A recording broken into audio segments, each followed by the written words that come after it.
All right, welcome everyone as you join us. Thanks for making time today to learn about our state fellowship opportunity.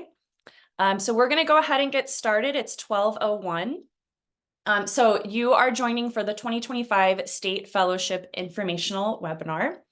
And it is May 15th, and we are going to be here from 12 to 2 p.m.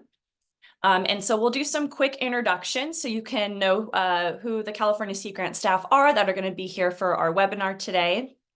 So I'll start with myself.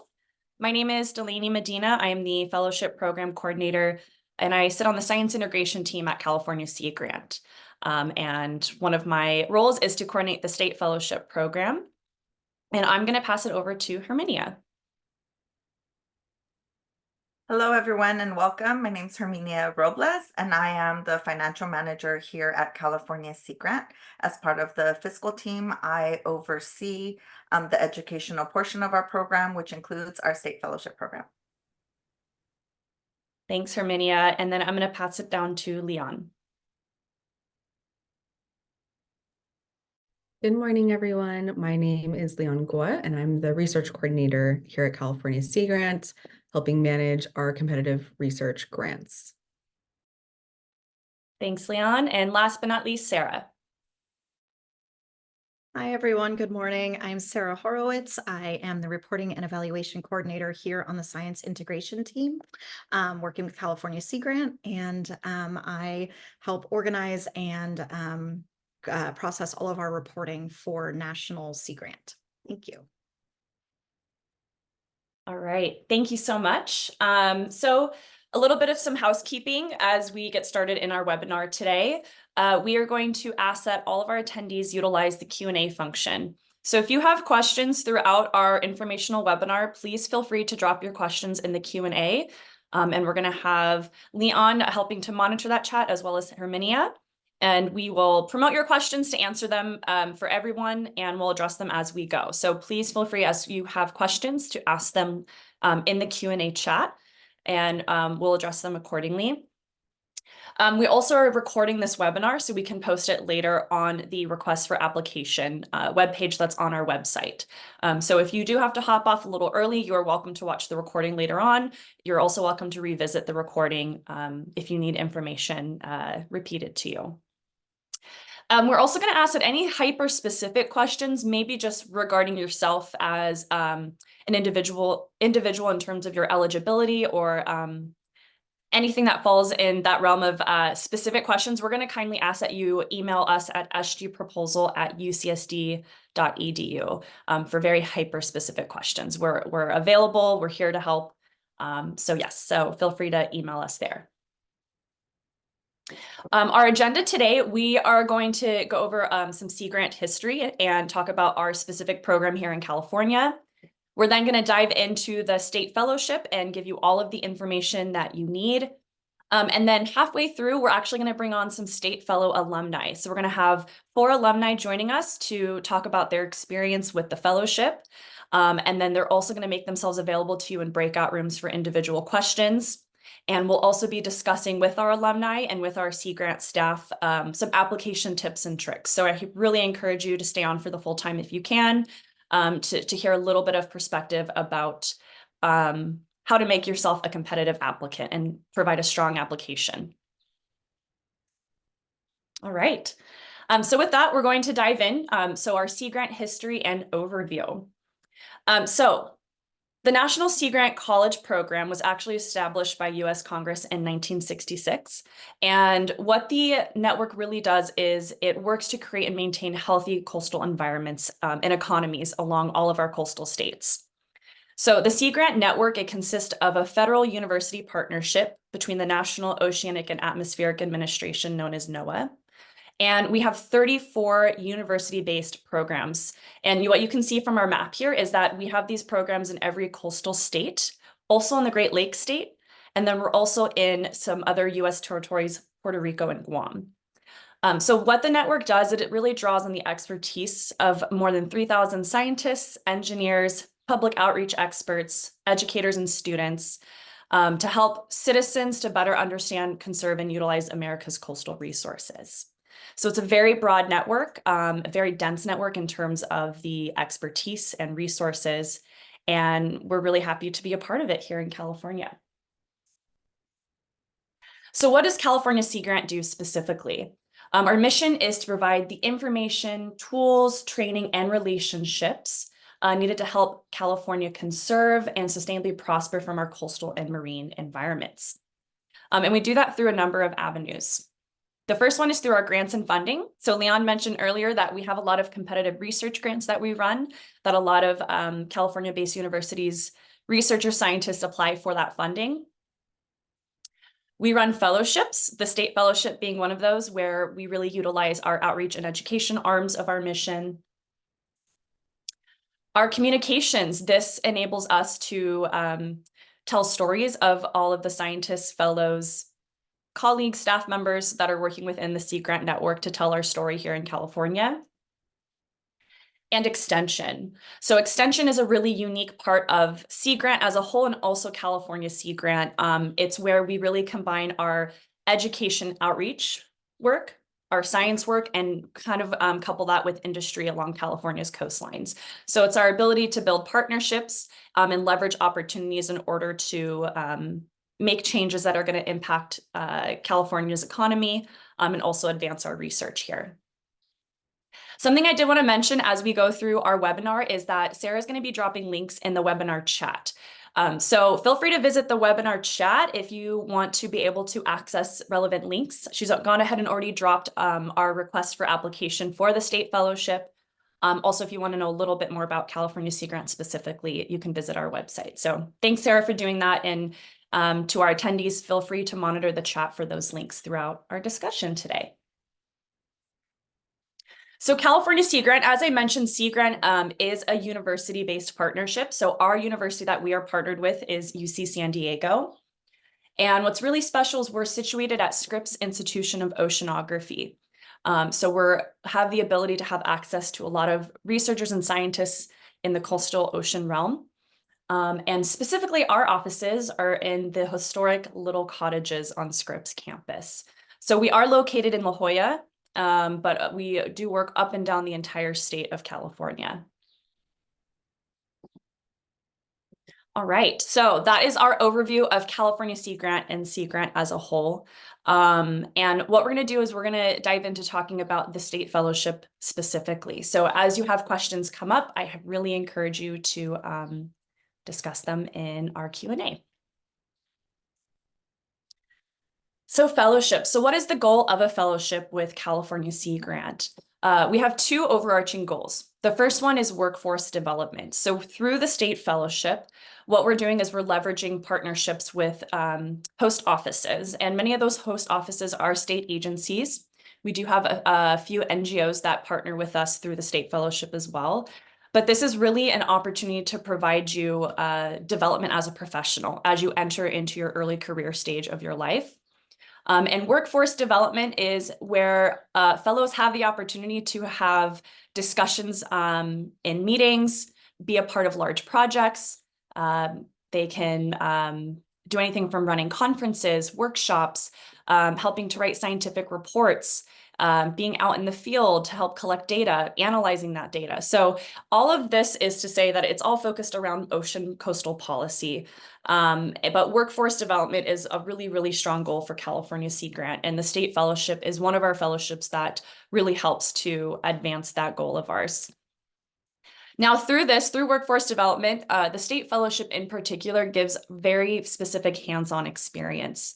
Though you are a fellow, and we'll talk about what it means to be a fellow specifically, hands-on experience means that you are very much treated as a part of the team with a host office.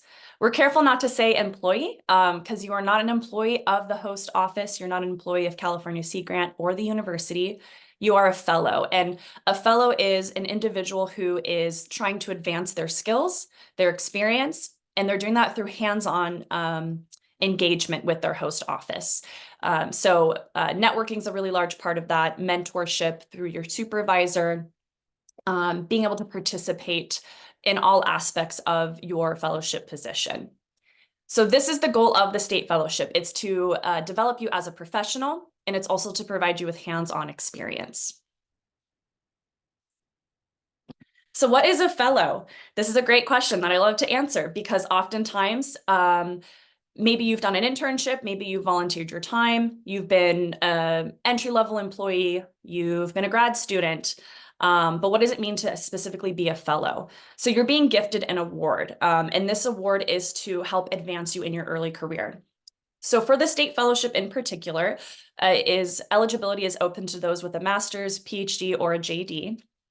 And what a fellow is you are not a volunteer, you're not an intern, you're not an employee, but you are a fellow. So you're an individual who's seeking hands-on experience with a host office.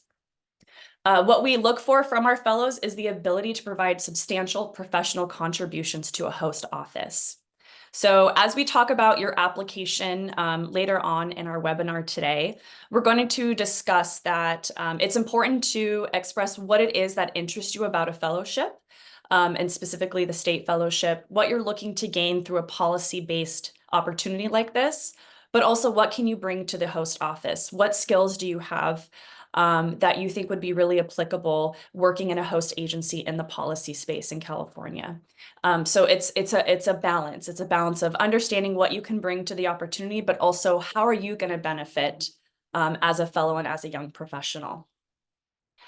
Something else to consider is that this is the state fellowship. So you want to be capable of working alongside state and federal partners. So through that, there's a lot of stakeholder engagement, building relationship building, trust and partnership, and being able to understand who all of the key players are when you're helping to inform policy, write policy, and manage policy as well. And this one should hopefully be an obvious one, but we want to have a fellow be excited about the opportunity. So being excited to learn about policy and what it means at the state level, and wanting to potentially have your career go into the policy space. Maybe you have some policy experience. We have fellows who come in with just research-based experience and are looking to sort of transition that into the policy realm. So our applicants obviously come with a wide variety of a background and different experiences and research, but I'm just excited about the opportunity to go into the policy space. So CASG stands for California Sea Grant, so I want to make sure I define our acronyms in our webinar.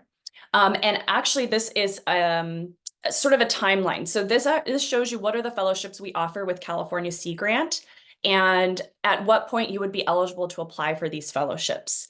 So what you can see is the timeline begins at beginning graduate school through graduation and post-graduation.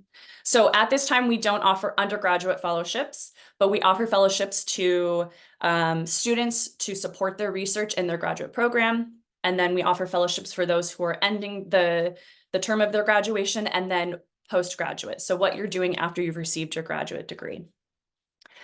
So we'll focus on the first part. These are actually 3 fellowships that we offer. So the Graduate Research Fellowship for graduate students to support their research, the NIP Sea Grant, which is a joint fellowship with NOAA Fisheries, and then the Delta Science Fellowships. So this is very research focused, and these happen at the beginning of your graduate program.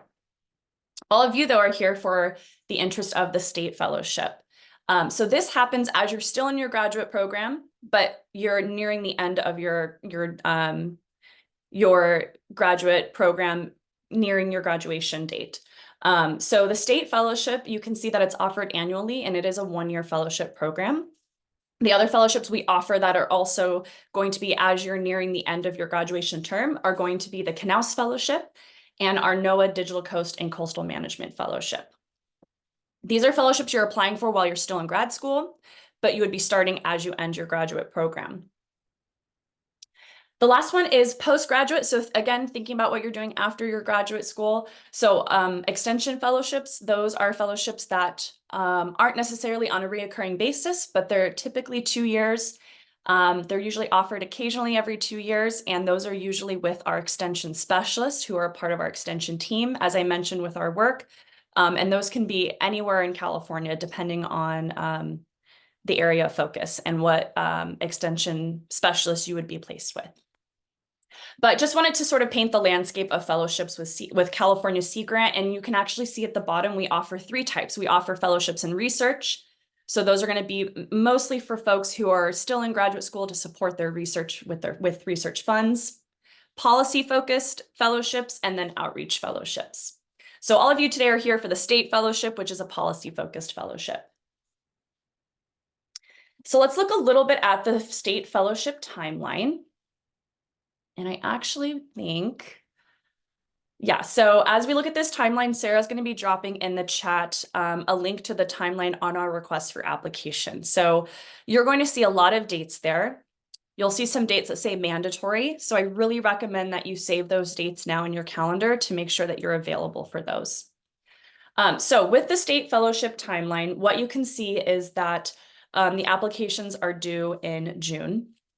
And they're due June 14th by 5 p.m. Pacific Standard Time. And it's really important to note that time because our applications are actually done through a portal called EC Grant. And with the EC Grant portal, it is something that when we set a timeline in there or a due date, that's a time that we can't change once we put that in the system. So really making sure that you submit your application before 5 p.m., even before June 14th, to make sure you do not get into a situation where you're clicking submit and let's say it's taking 10 to 15 minutes for the system to accept your application, and then it passes 5 p.m. and it doesn't accept your application.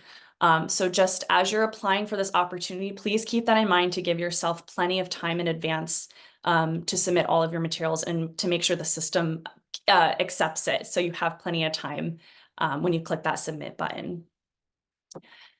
So we do have a question, and I'll go ahead and answer this one live. And it's, how long are you eligible for the opportunity after you graduate? Is it within 1 year? So an example, applying for 2025 means you have to graduate in 2025. Would you also be eligible in 2026? So for eligibility, I do have an eligibility slide up here, but I'll revisit it. So for eligibility, it is really important that once you begin this fellowship, so the 2025 state fellowship, fellows would be beginning anywhere from January 1st to March for this fellowship opportunity. So you have to be finished with all of your degree requirements by then. So that would mean you are graduating this year and finishing your degree requirements this year. What we ask is that you have been enrolled in a graduate program, at least at the latest in terms of working backwards, May of 2023. So May of last year. So 1 year ago. If you graduated longer than 1 year ago, May of last year. So if you graduated earlier than May of 2023, you would not be eligible for this opportunity to apply. It needs to be within 1 year of your graduation date starting now. So that's in terms of thinking backwards. Thinking forwards, you have to be completed with all degree requirements. And I have a slide we'll discuss a little bit further in terms of the timeline. But let's say you are going to be finishing degree requirements in January of 2025.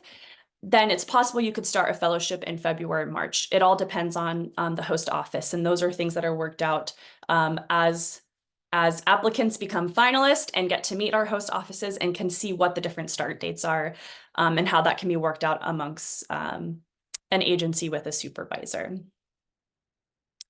So applications are due June 14th. You're also welcome to email SG Proposal with any questions up until that application due date. So if you're having trouble submitting, if you have questions about the letters of recommendation, please feel free to email us to ask those questions now. After that, in July, that is our review period. So we are spending the month of July reviewing the written applications and scoring them. And then we will invite folks to have interviews. And those interviews typically happen over Zoom. And we'll get into our review process a little later when talking about our application tips and tricks. But essentially, our team of reviewers consist of California Sea Grant staff and state fellowship alumni. So usually in that month of July, you'll be hearing from us if you have been invited to move on to an interview. Typically, you're going to be hearing from us at the end of interviews as we wrap up if you have been selected as a finalist or not. And then at that time, everyone will be notified of their application status.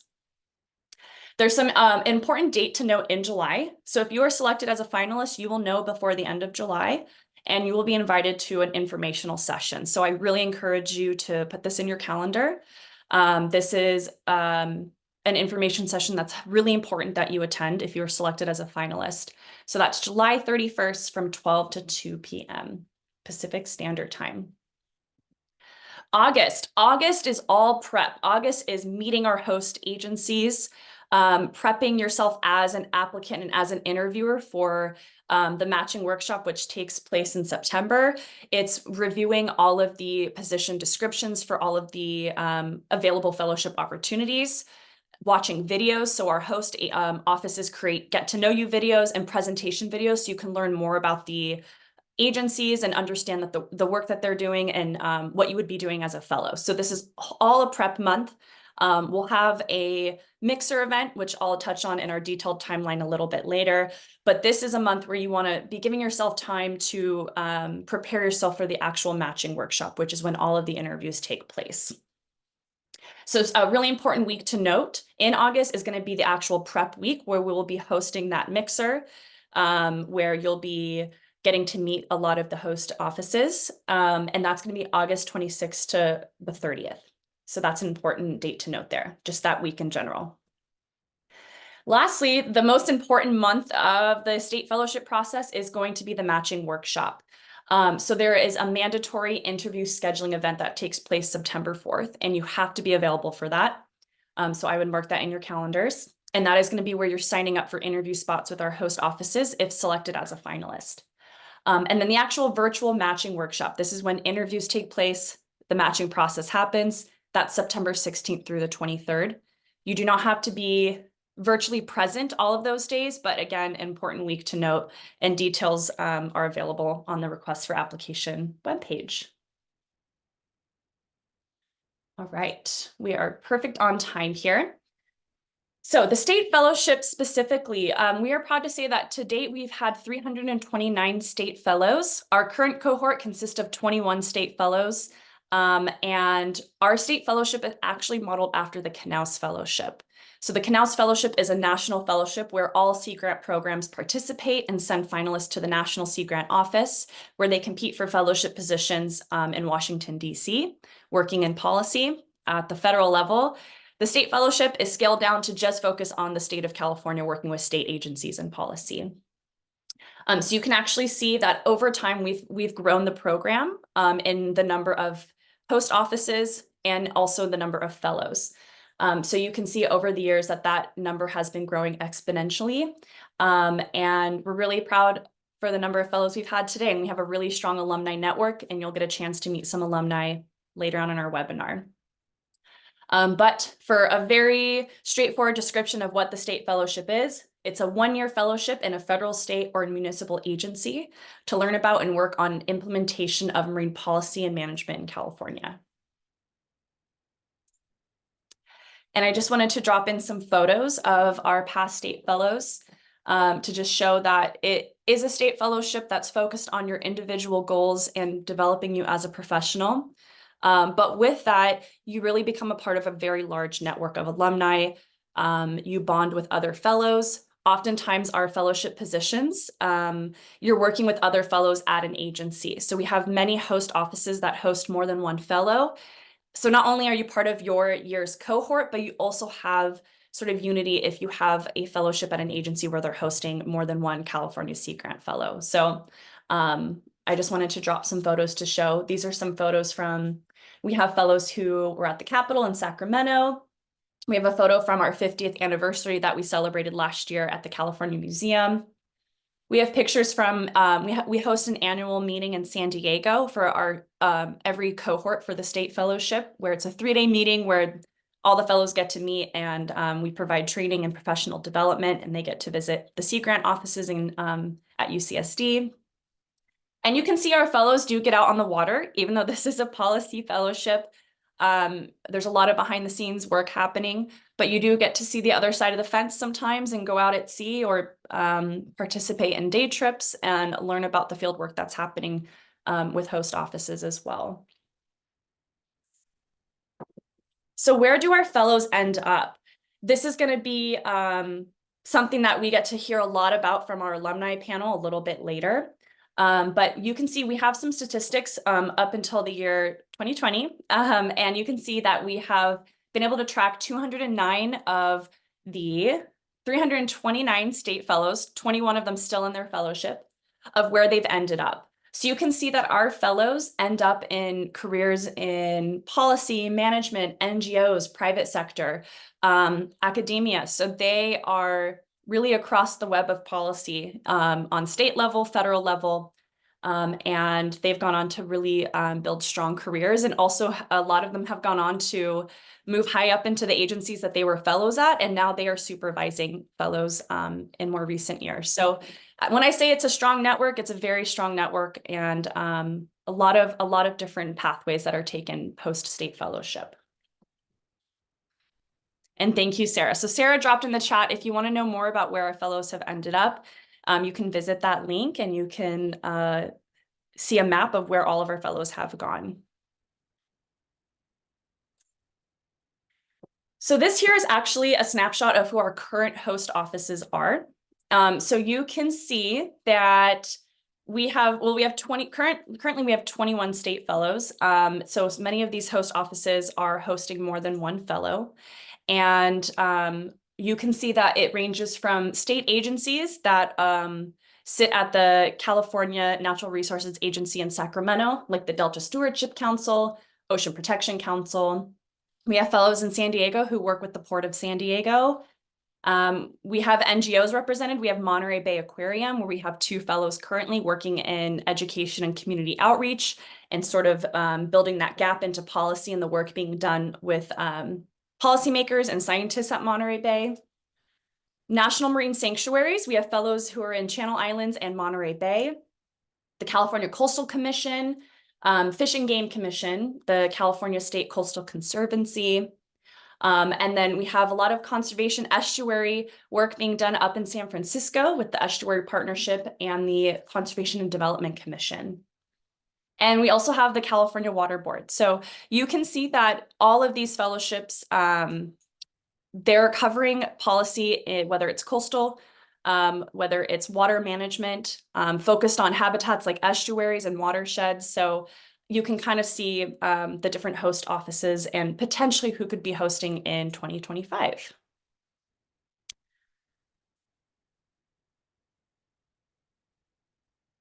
All right. So I just want to pause to remind you that we do have our Q&A. So if you have questions that come up, please feel free to drop them in that chat. And what we're going to do is talk a little bit about your fellowship award. So I also have Herminia on the side if any award questions come up. So if you have any questions regarding the fellowship award, make sure you're dropping those in the chat. Okay, so what does the award package look like? So your total award package is $63,124 over the 1-year fellowship. And how is that broken down? So it's broken down into three compartments. The two most important compartments are going to be your stipend and health insurance, because that is money you are receiving directly as your award monthly. So you can see the total package, and then you can see the monthly breakdown for both your stipend and your health insurance. So your total stipend for the 1-year fellowship is $56,940. Monthly, that comes out to $4,745. For health insurance, we do not assist in seeking out health insurance for you or giving you resources. We are happy to, if you participate and become a state fellow. Again, it's a large network. There's many people to tap into to understand what is the best choice for you in terms of health insurance, or some people come in and they have health insurance. So that is something that gets talked about later on in the process if selected as a finalist. But the award contains a health insurance portion of $3,684. That comes out to $307 a month to put towards your health insurance, which is required as a state fellow. It is required to have health insurance. And that is something that you do have to provide knowledge of to us in a monthly report. So you do have to state if you have health insurance on a monthly basis. Now, another compartment of that total award package is $2,500, so up to $2,500. That is going to be for travel. So this is this is an amount of money that is not gifted to you in your monthly stipend and health insurance. This is money that sits with California Sea Grant, and we help manage those funds for you. And this is something that is also worked out with host offices and supervisors. And this is travel that is to advance your experience as a fellow with a host agency.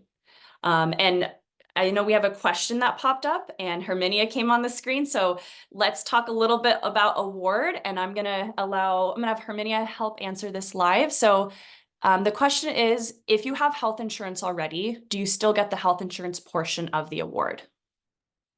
The simple answer is going to be yes. Through your 12-month fellowship award, health insurance is mandatory, as Delaney was explaining earlier today, and you will have, if selected as a candidate, you will have a reporting tool to be able to confirm and certify that you have insurance on a monthly basis. So you don't have to necessarily switch insurance companies.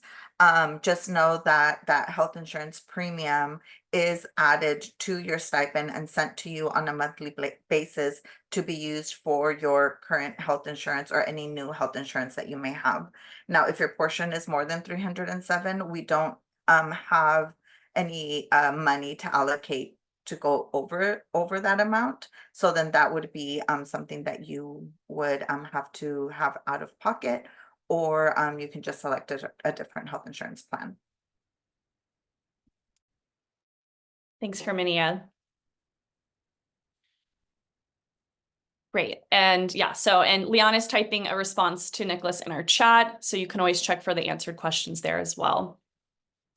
So that is stipend and health insurance. So back to travel. Travel is part of your award that we hang on to. And throughout the fellowship, there are potentially workshops, conferences, professional development that are going to help advance your experience as a state fellow with your host agency. So with travel, that is something that's worked out with Sea Grant and the host office to see if it's an opportunity that's right for you. And you can use those travel funds for those specific opportunities. So many of our fellows travel to conferences all across the state of California. There might be developmental trainings that they want to participate in. So these are, again, are at $2,500 is the minimum amount that's awarded to each fellow. Some host offices are able to provide more funds for travel. It just depends on the specific host office and what they have budgeted and what they've allocated for the specific fellowship. But that is your total award package. And again, if there's more questions regarding the fellowship award, please feel free to drop them in our Q&A. So eligibility.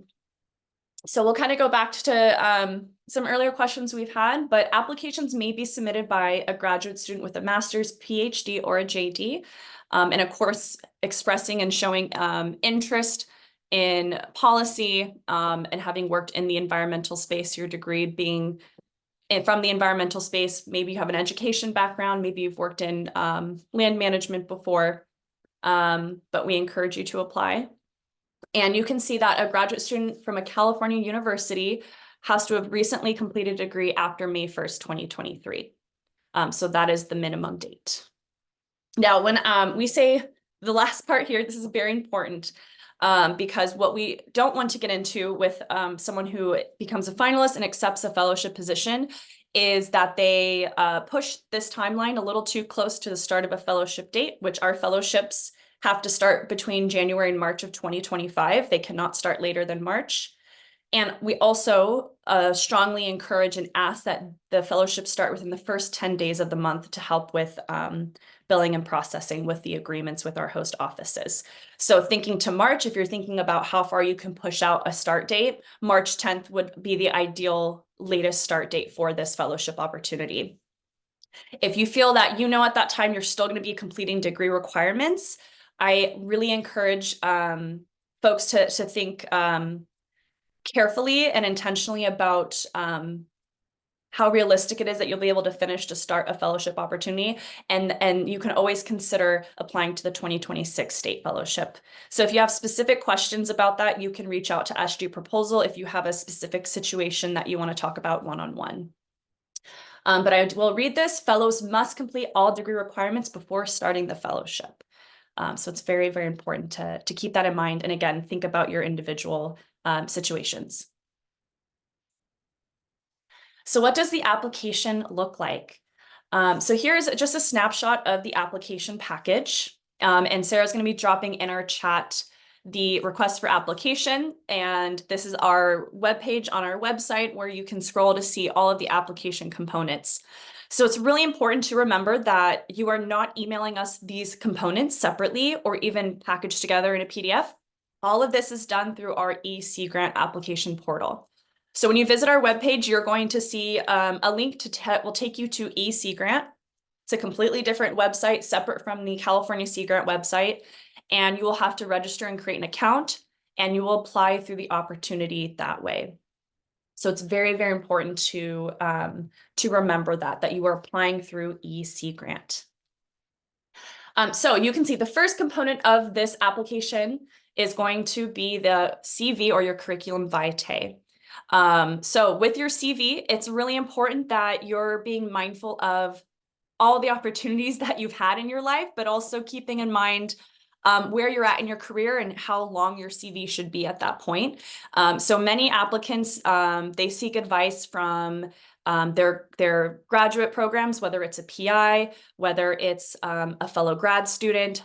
Oftentimes, we have applicants who are part of grad programs that might provide assistance or training when it comes to writing a CV and how to organize your CV based off of your experience. So I really encourage our applicants to think carefully about their CVs and how you should structure them and how you should organize them. And we'll touch on it a little bit later, but also thinking about who's reading this CV, who our reviewers are, because that's really who you're tailoring it to, is understanding who is reviewing your application package, and how are you going to be able to explain best what you've done through your experience and through your graduate program, your research, and how is that going to convey through a CV. So if your graduate program, if your university has resources, if there's an office on campus that helps with this, I really encourage you to go and seek advice and set yourself up for success when it comes to your application.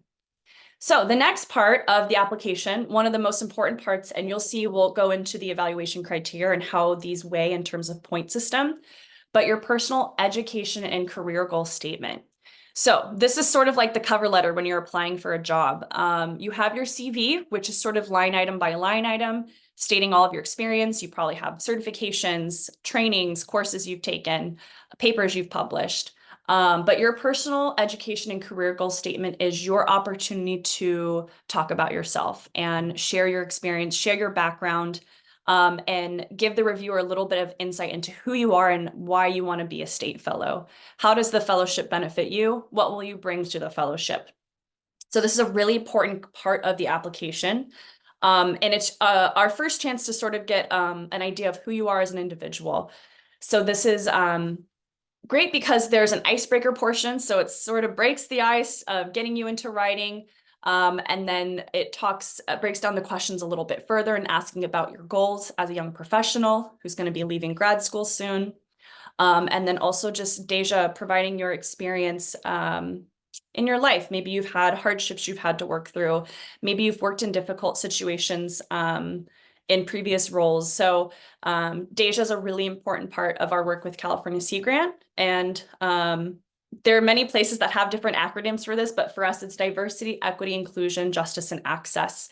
So that is an important part that we really integrate into our work when it comes to fellowships and also to our review process and really just understanding people's backgrounds. So again, if you have more questions, I encourage you to reach out, but the number 2 portion of the application package is a really, really important part.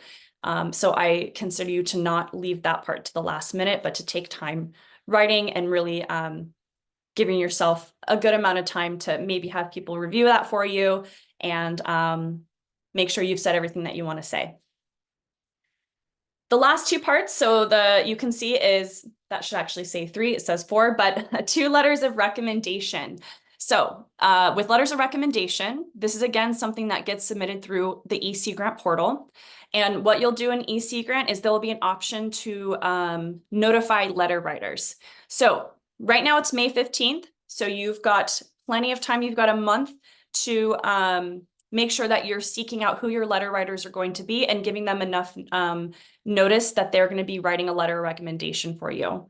What your letter writers have to do is they have to, they will be sent a link through EC Grant. You send it as you're filling out your application. You say, here's my letter writer, here's their email, send them instructions. They receive instructions on how to submit and upload their letter to EC Grant. They do not email their letters to us. They do it through the EC Grant portal. So I'm going to revisit that deadline of our application, which I want to make sure I have the right June 14th.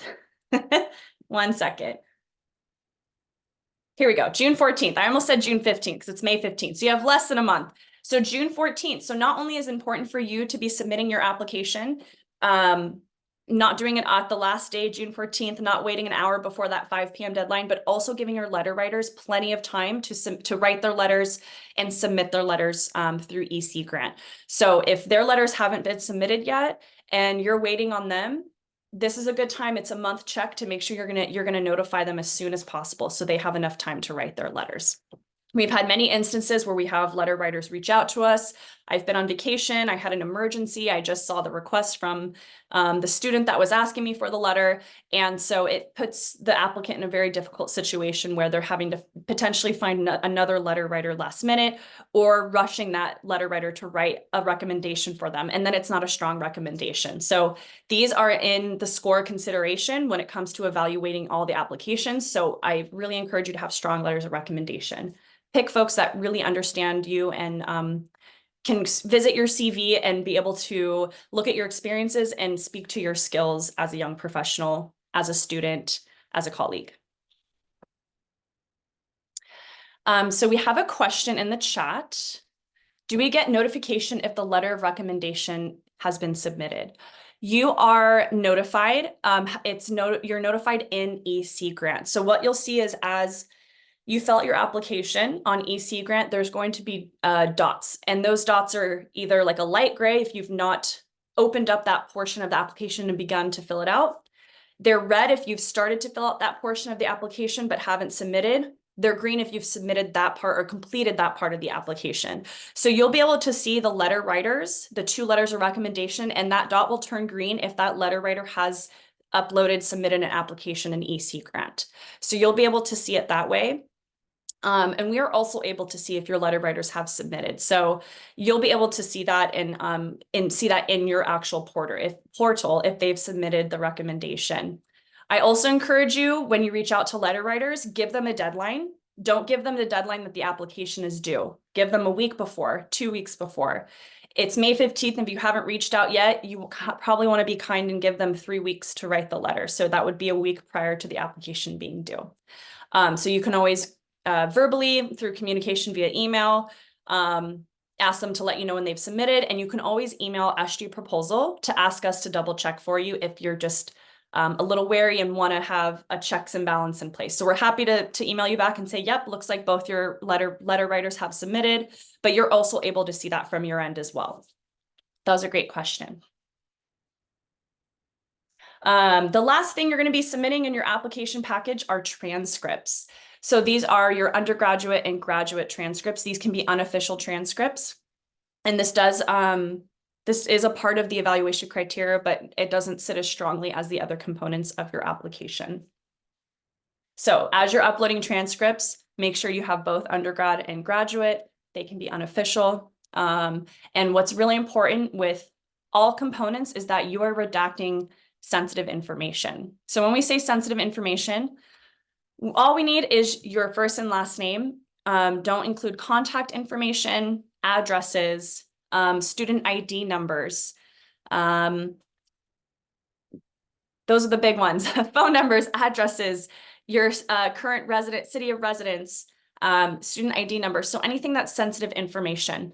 What we have to do is if you keep any of that information in, whether it's in a transcript, so oftentimes transcripts come with a student ID number, you want to block that out.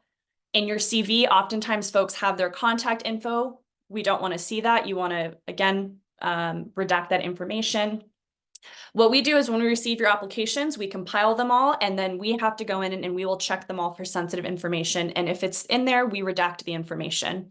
And this is to ensure, to eliminate any potential sensitive information being leaked out, but also just to make sure our reviewers aren't seeing that and considering that into the application package. So they just need to see your first and last name.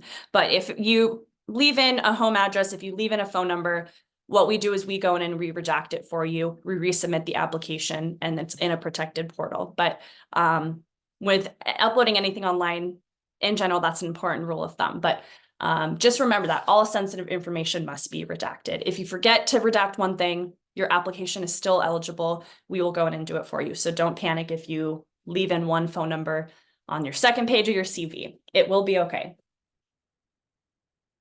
All right. So evaluation criteria. This is how the package is broken down. So you can see that your CV is 10 points of your score. The personal education and career goal statement is 65. So you can see that weighs the heaviest out of all 4 components, or I should say all 5 components, because we added in a new one here, because this isn't something that you necessarily, it's not a component that you're applying for. It's the overall. I'll get to that in a moment. The letters of recommendation are worth 10 points total. They're 5 points per letter. Your transcripts are 10 points. And then what we do is we look at all those. And we also have a criteria for overall cohesion of your application. How does your application flow? That's worth 5 points. And all of these are, again, submitted through EC Grant. We do all of our reviewing through EC Grant.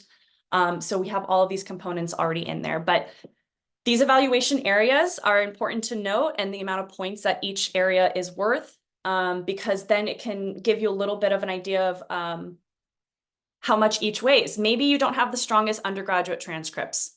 That's okay. Write a really strong personal education and career goal statement. Think about your CV. So anywhere you think, maybe you don't have the strongest letter writers, maybe you have had mentors and you're like, I don't know if, you know, I've provided them everything, and like, maybe you don't have the most certainty in them, but they're the best people to reach out to. Encourage them, give them resources to help write their letters for you, but really think about the point values for all of these and seeing where are you strongest, where do you need more help, and really focusing your time and energy to those sections. So overall, evaluation of written applications helps to inform the review team of who should be selected for an interview. So keep that in mind as well. Maybe you are a strong interviewer. What do you need to do to get to that interview stage? You need to have a strong written application. And just to show you, this is what the EC Grant login page looks like. So when you're on our request for application and you visit EC Grant, it'll look like this. So you'll see there's 3 options and you'll be registering. So that's how you'll start your application, and you'll register. And then, apologies, I have a large trash truck outside my window. Okay. What you'll see is you'll have the ability to register for an account, and then you'll be able to log in and you'll see the 2025 State Fellowship opportunity, and you can click and you'll begin your application.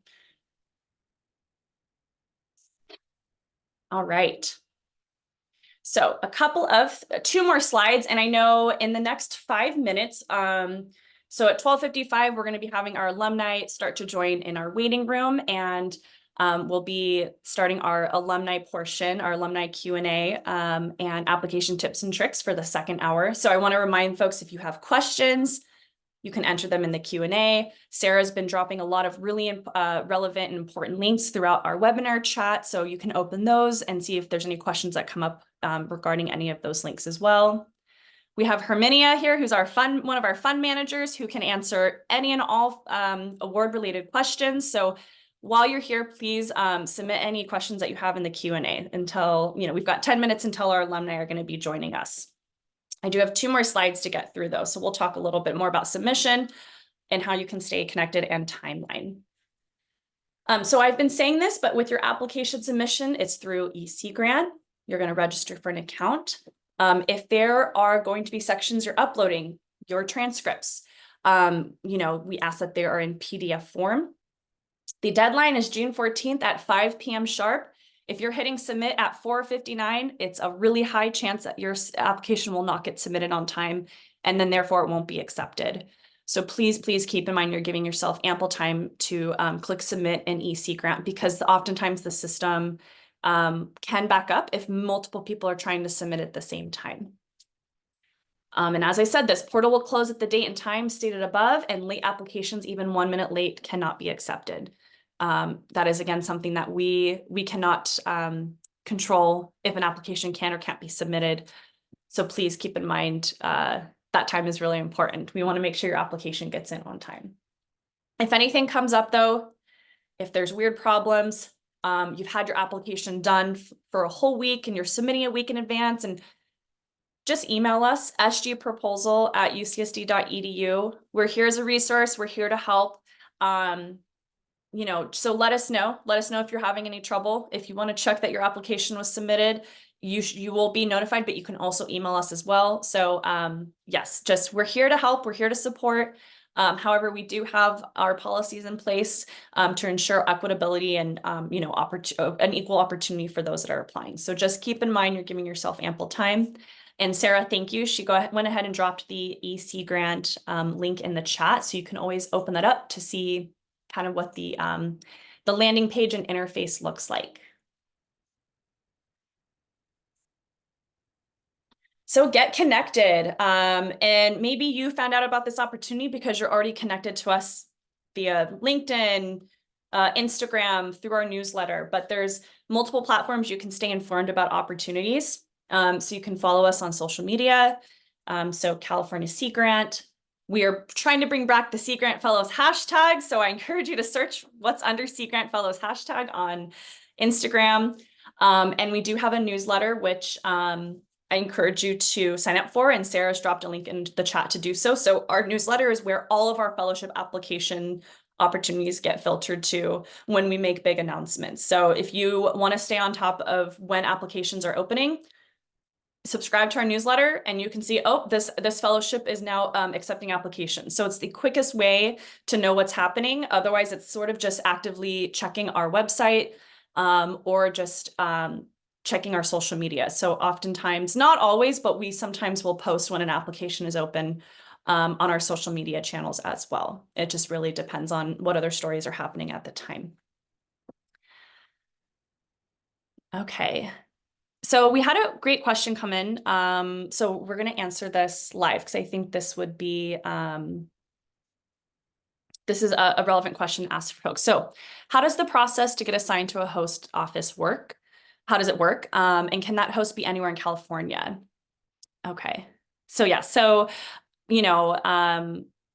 thinking about, what is going to be realistic for an individual, right? You might have a family, your spouse might have a job where you can't move, and people have different situations. So the nice thing about the state fellowship is there's plenty of opportunities if you're accepted as a finalist to really think about where you would like to go. Something that our host offices have provided are working conditions where it's either fully remote, maybe it's hybrid, so maybe you're only going into the office once or twice a month.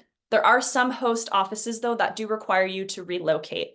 So it really just depends on the host office. And the way that the assignments work to assign a finalist, once they are accepted to a host office, that's the matching workshop. So we really can't, it's less of an assignment and it's more of a process. So as finalists are accepted, they're state finalists. So they're finalists for the state fellowship, and they're really spending that whole July and August getting to know the host offices. You'll have an opportunity to meet folks from the host offices, learn about their work. You're watching videos of that they've recorded. They're also going to be watching videos that finalists record. So we ask finalists to record a video of themselves. They have access to your applications. So it's really time to get to know each other. And through that, that's where that process is happening. What host offices are you interested in working at in a fellowship? They're going to state their working conditions in the position description. So position descriptions, and I'll show it on the next timeline, will be available probably within the next month, and they'll be available on our website. So you can begin reading to see, oh, okay, so for example, Monterey Bay Aquarium, they require their fellows to be in the office twice a week. That would require a relocation. That's not going to be a fellowship you're interested in. Okay, but it looks like a good example, let's say the Delta Stewardship Council, they're flexible. They allow for a hybrid or fully remote position.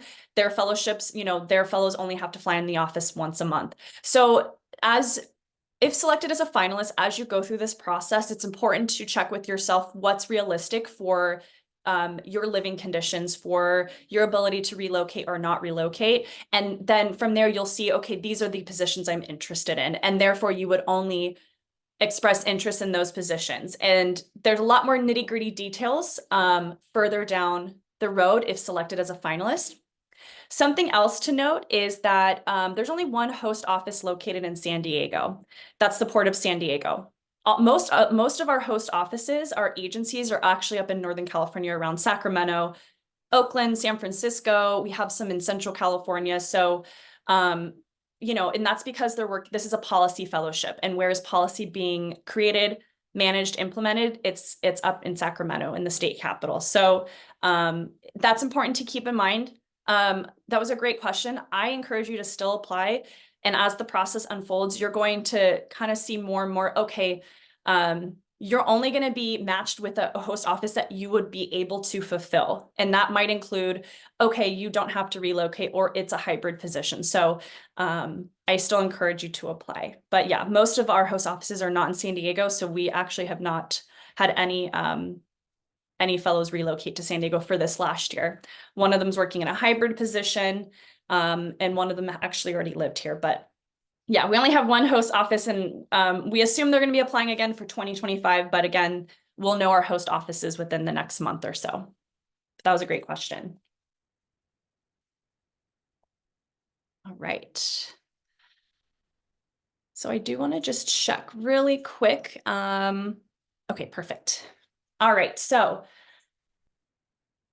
I'm going to put up this slide here. So this is a detailed timeline showing you all of the dates for the state fellowship. And again, Sarah's been dropping links. Thank you so much, Sarah. So you can see that the link she just dropped actually takes you directly to the same timeline on our request for application webpage. And this detailed timeline, you can see some of the dates say mandatory. So the two that are absolutely mandatory, if you have a wedding you have to attend, maybe you're getting married, maybe there's anything else that's happening in your life, and you cannot make the two mandatory events, you are not going to be able to participate in the state fellowship, because these are events you have to attend in order to get matched with a host office. Those two dates, the first one being the interview scheduling event. This is happening September 4th from 1 to 5 p.m. And finalists have to attend this, because this is where you're signing up for interview spots. So if you're unable to attend, you wouldn't be able to sign up for interview spots. Therefore, you're not interviewing and being able to have a host office. The second one you're going to see is the actual host office interviews. So that's the virtual matching workshop. And you can see it's the week of the 16th to the 23rd. Now, the actual dates you have to be virtually available for are the 16th through the 18th. That's when the interviews are taking place. And then there's going to be what we call follow-ups, which again, you want to be available for virtually on Monday, September 23rd.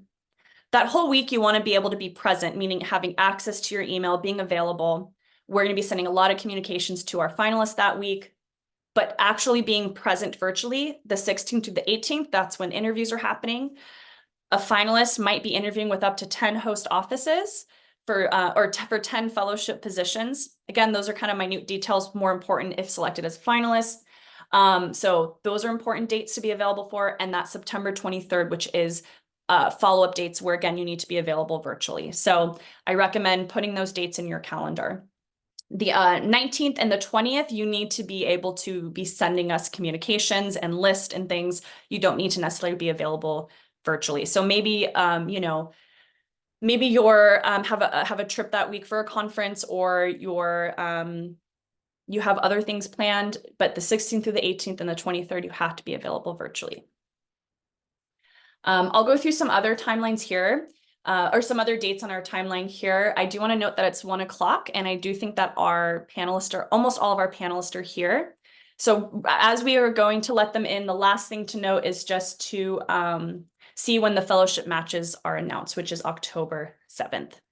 Perfect. And with that, all of our panelists are here. So what we're going to do is we are going to transition to our alumni Q&A. So Leon's going to bring in our panelists now, and we're going to introduce them, and we're going to prompt them with questions, but we are also going to utilize the Q&A function if you have questions for them. And we did get another question in the Q&A, and I'm actually going to have one of our staff members type that answer to you for the person that asked. All right. So welcome to our webinar. So we're bringing in our State Fellow alumni. Thank you guys so much for joining us. Our attendees just had a lot of information handed to them about the State Fellowship. I think they're ready to have me stop talking and hear from folks who have been through the State Fellowship, who have hands-on person experience of what it's like. So I want to thank you all for joining us. And for our attendees, I'll do some quick introductions so you can see who is joining us from our State Fellow alumni today. So we have Megan Spitzer. She is currently a Presidential Management Fellow with the U.S. Fish and Wildlife Service. We have Ian Kelmartin, and I pulled these from their LinkedIn, so hopefully they're up to date, but I will let them correct if not. Environmental scientist with CDFW, as well as Anthony Shio, another environmental scientist. And then we have Pike Spector, who is the Biodiversity Program Manager with Ocean Protection Council. So thank you all so much for joining us. I'm going to give each of you a moment to introduce yourselves. And if you could share your name, your work, so your title and your where you currently work. And if you could also let us know what year you were a State Fellow and who your host was, that would be great. And anything else maybe quick you want to share. But we have an hour, so we have 4 of you joining us. Thank you. So I encourage you to take a little time to introduce yourselves. And I am going to actually let, if Pike doesn't mind, I'm going to have Pike start us off with an introduction. Cool, sounds good. Hey everybody, Pike Spector from the California Ocean Protection Council. As Delaney said, I am the Biodiversity Program Manager, which is a grab bag of a bunch of different focal areas for statewide coast and ocean conservation protection, and a whole bunch of other really cool programs and projects, which I can get into if folks are curious. But I was a Sea Grant Fellow in 2019, 2020, so just before the pandemic, with Channel Islands National Marine Sanctuary, which at the time I think was one of the only NOAA, so non-state, host offices here in California. Yeah, sorry, was there anything else to share for introductions? I think that's good for now, Pike. I'll give more questions. Thank you so much. I'm going to pass it over to Megan. Hi everyone, my name is Megan. I'm probably one of the newer alum. So I was not part of this cohort, but last cohort. So just finished off my fellowship in February 2024. I was hosted at the Tijuana River National Estuarine Research Reserve, which is in San Diego, California. So similar to how the sanctuaries work for NOAA, they're protected lands, but ours are wetlands. And I did a lot of marine debris and binational collaboration work with them.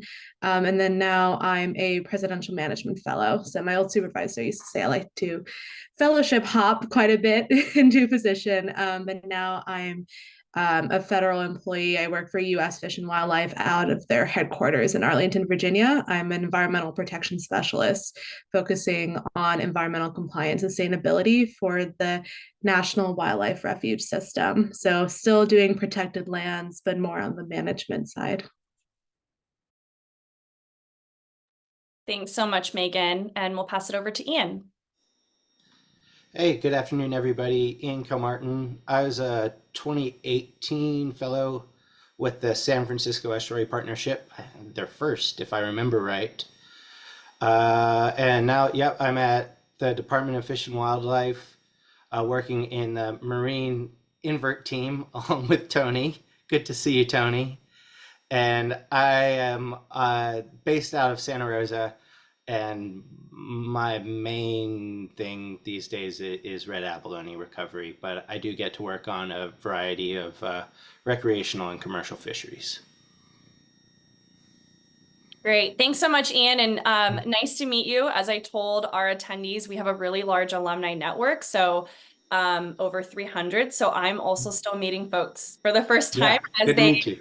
as they kindly offer their time and advice and expertise. So with that, I'll pass it over to Anthony for a last introduction. Hi everyone. My name is Tony, and I'm actually on Ian's team as well, working in the invert shop at the Marine region of CDFW. I was a fellow back in 2014, I believe, with the same team actually. It's right after my fellowship ended, they just kept me on, and so it worked out pretty well. I'm based out of Santa Barbara. Came here as a fellow and never really left. My work on the invert team is mostly policy and regulation work. Right now, my main focus is dealing with whale entanglement with our Dungeness crab fisheries. But I also work on whatever other policy issues that may come up with the invert team. Great. Thanks so much, Tony, and nice to meet you as well. Nice to meet you. I think we'll be curious for your insight into staying with the agency you were hosted by, because that's often something we talk about as a possibility of being hired on and kind of moving up that ladder with the host office. So that's great. Will be great to hear more about that from you. So I have a great question. Hopefully it's a great question to prompt us and to think about your experience. But I think it would be wonderful to hear from each of you. What was the most rewarding part of the state fellowship, and maybe something that was challenging? And that can be a challenge that was unexpected, or maybe it was a specific part of your fellowship you found challenging, but ultimately it helped to grow a certain skill set of yours. So something that was rewarding about your fellowship and something that was challenging. And I'll let one of you decide to go first, because I know it takes a moment to think about a response. I can hop in unless someone else wants to. So yeah, I came to Channel Islands National Marine Sanctuary right after finishing my master's down in San Diego, where I was a cage it, count it, cut it kelp forest ecologist, and that was my background.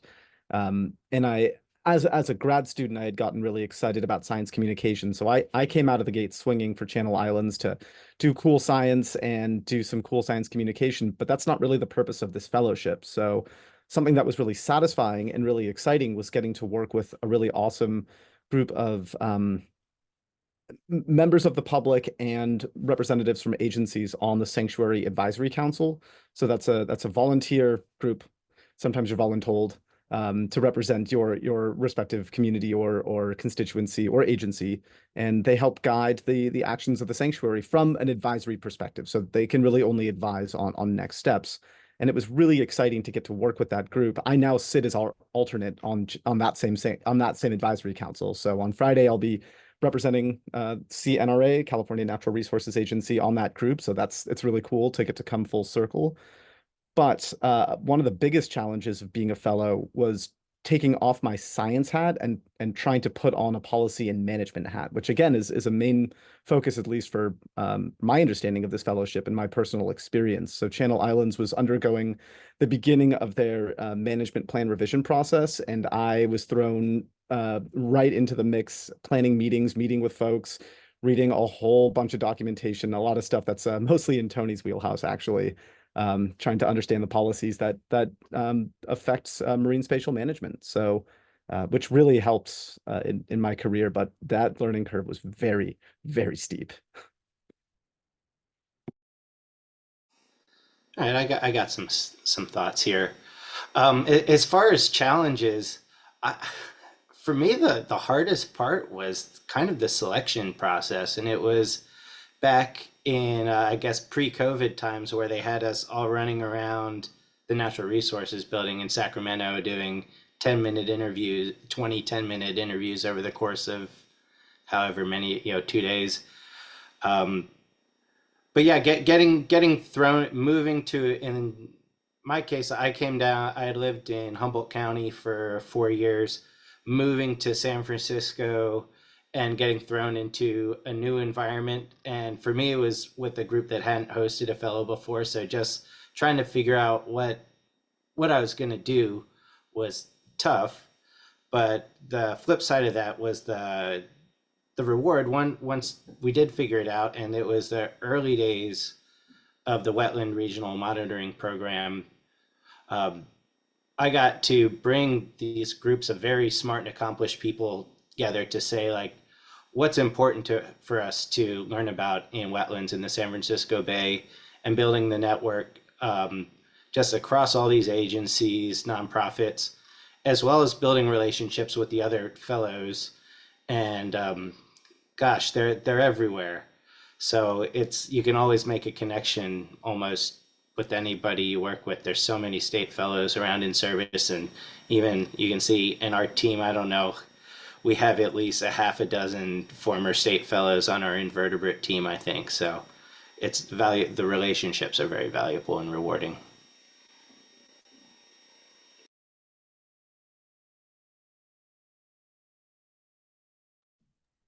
So similar to Ian a bit, I think, yeah, my main challenge and board kind of are like one and the same, because similarly, um, my position was never hosted before, and I don't think they have one for this current year. So it was really a unique to a project that we were getting funded for. They ensured that part of that funding was to have this fellowship because capacity is a very big issue.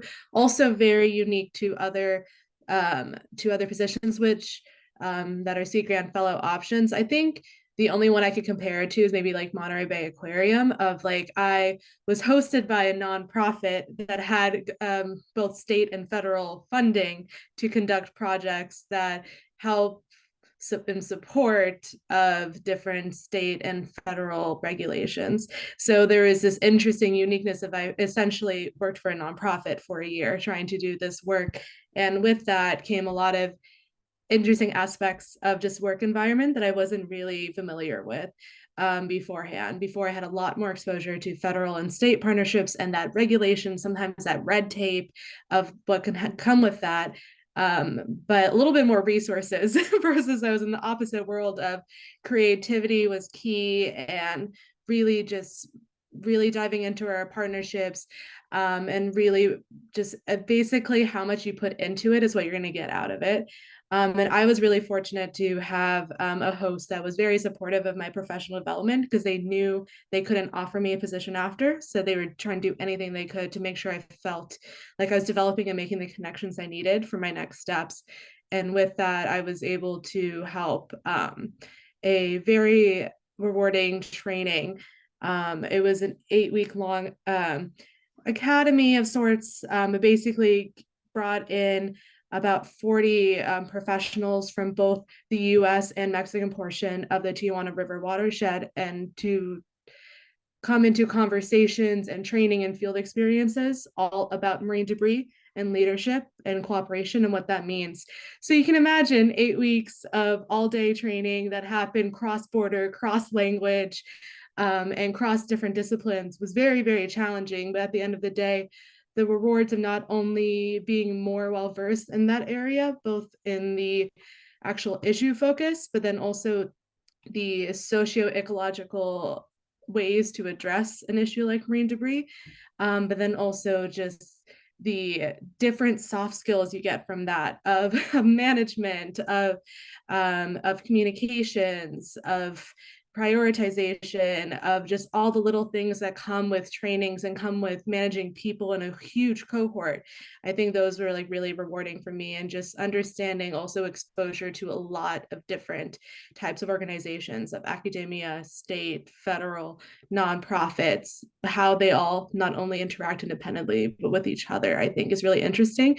So with this like Sea Grants fellowship option, when you're looking at different hosts, not only think about what type of host you're interacting with, but also who they interact with. So really think about what type of exposures you want to get throughout the year.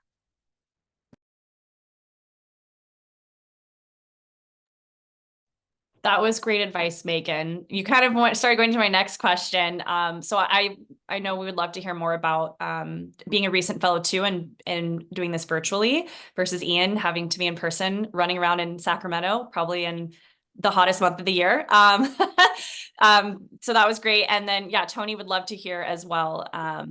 Yeah, about something rewarding and some challenges back when you were a fellow. Yeah, so I think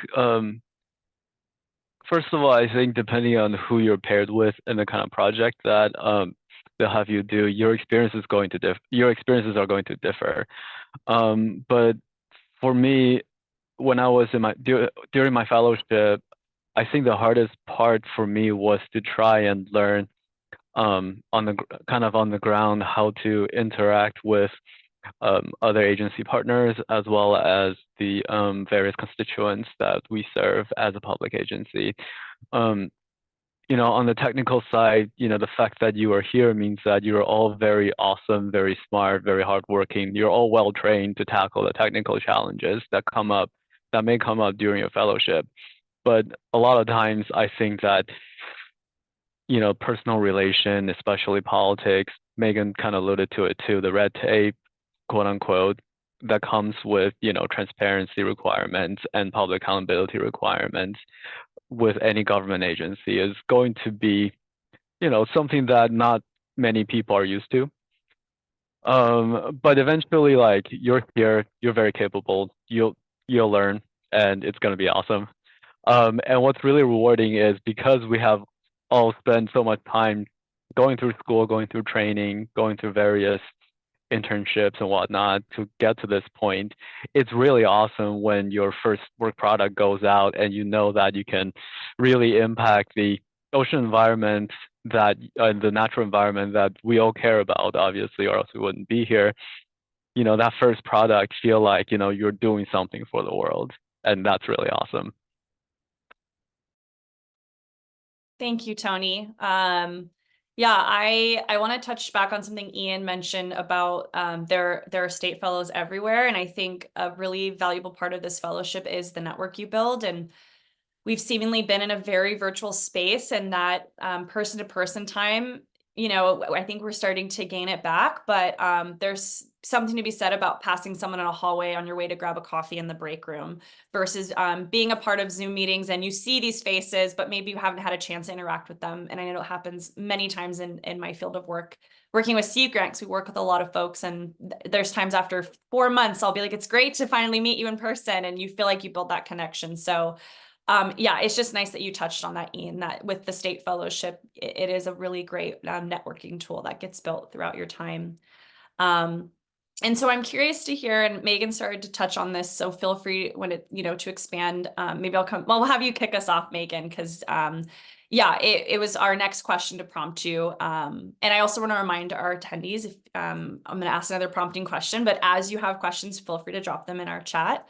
But having sort of, hindsight's 2020 and thinking about when you're going through the process of applying and the matching process and kind of thinking ahead. And I know some of you having done it virtually and some when it was back in person, happening up in Sacramento. What's some sort of sage advice you wish you would have heard at the time, or anything that as an applicant that a person should keep in mind when going into policy and working in this space as a state fellow? So yeah, what would be some advice you would give folks as they're starting to enter this application process? And yeah, I'll kick it back to Megan if that's okay. Yeah, no worries. I think, Yeah, this is a really important aspect. And I think the one that I'm going to mention as being probably on the younger side of this panel, and as someone who's now gone through 2 forms of very competitive fellowships successfully through the other side of it, is that when you hit this stage of when we're talking about the selection process and going through that, it is very interesting and daunting and ever involving. I know my years, that was in fall of 2022, there was an interesting mix of trying to really understand see all of the different options that we had. I think my year was like 20, 25, 26 different options we had, because some folks had more than one position available at the time. And then the really just having to remind yourself, once you get to that point when you're a finalist, that means all of these positions you are qualified for. It's not a question of you not being qualified anymore. You are qualified. I remember I had that issue of feeling like I didn't have the experience necessary for certain positions, and I didn't know if I was quite there yet in comparison, especially when you hear everyone's bios of like how incredible they are and how much work they've done. But you just being a finalist really, I think, is supposed to take a little bit of the pressure off of, you were not applying for a position, you were being matched. And it's truly both on you and on the host of, is this a match? You have just as much of a say of if you feel like if you feel like this is a position that you can grow in and you would benefit from. So I think there's a lot of like, oh, it's the host picking me. It's like, no, you're also, I don't know if the system's the same this year, but you're ranking the host. So really like thinking about yourself. And at the end of the day too, I personally am a believer of like, things that are meant to be are meant to be. And I think you truly get matched what was best for you, even if it wasn't like maybe your top favorite but I think everything really happens very well and things get matched quite well in terms of where you might learn something you didn't expect to learn. I know for my sake, like I didn't expect to move from Monterey all the way to literally the most southern you can get in California. I was closer to Tijuana than I was to San Diego. But the experiences I had, I was able to flex my international affairs arm more than I expected in my position. I was able to do more of like the social sciences side than the science side, which I really appreciated. So like a lot of unexpected surprises came from it. But I really, for me, like my thing was with this fellowship, with my current fellowship, reminding myself that once you're in that selection process of being a finalist, you are qualified, and it's more about like sharing your narrative and your story and who you think will help with whatever that development you're looking for that year.